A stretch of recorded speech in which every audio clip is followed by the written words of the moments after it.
جو مہریں ہیں جو یہ نظر آ رہی ہیں یہ قدیمی مہریں ہیں، اور یہ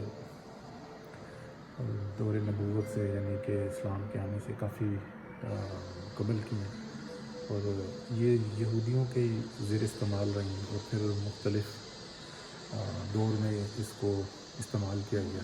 یہ مہریں جو ہیں یہ گھروں کی جو حفاظت کے لیے لگائی جاتی تھی، یعنی کہ اس کو چھاپا لگا کر اور پھر آگے سکن کے اوپر یا جو بھی طریقہ کار ہوتا تھا اس وقت کا، پھر ان کو گھروں پہ چسپاں کیا جاتا تھا حفاظت کے لیے۔ تو بعد میں یہ مسلمان بھی اس کا استعمال کرتے ہیں، لیکن یہ اس وقت جو ہے یہ عجائب خانہ فرانس پیرس میں موجود ہے اور اس کی ملکیت ہے۔ جس طریقے سے میں نے کعبۃ اللہ کی کنجی بھی دکھائی تھی، تو اس کو فرینچ زبان میں موجود ہے۔ S'il y a personne, vous pouvez le baisser, simplement baisser pour parler. Baisser, voilà. Il n'y a personne, ok? Il n'y a personne, donc vous pouvez le baisser. Mais s'il y a du monde, il faut le remonter. D'accord? Ok, monsieur. Thank you. یہ مجھے بتا رہے ہیں کہ mask کی پابندی کریں، اور یہ کیے ہوئے ہیں، تھوڑی دیر پہلے میں نے اتارا تھا، تو ابھی کیونکہ وہ چلی گئی ہیں تو خاتونوں نے کہا کہ جب کوئی نہیں ہو تو پھر آپ بے شک ماسک اتار سکتے ہیں، تو ابھی میں نے ماسک اتارا ہے۔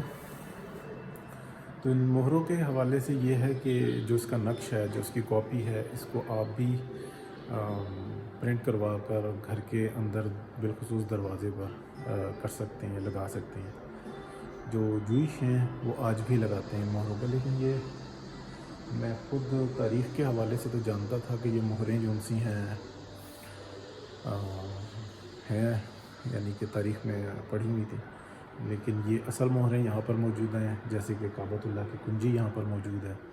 تو اگر آپ چاہیں تو اس کو پرنٹ کروا کر اور گھر کے اندر آپ لگا سکتے ہیں، بالخصوص جو اندر اور باہر آنے کی جگہ ہے۔ معلومات تھی جی، میں نے کہا کہ آپ کے ساتھ شیئر کروں۔ تھینک یو، اللہ حافظ۔ اللہ پاک سب کو اپنی امان میں رکھے۔ بہرحال ان کے نقشوں کی کیا وجوہات ہوتی ہیں، اس کے اوپر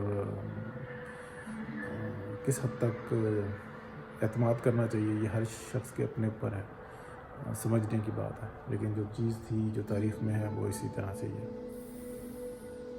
مقدس ہیں ہمارے لیے بھی اور دیگر مذاہب کے لیے۔ تھینک یو جی، اللہ حافظ۔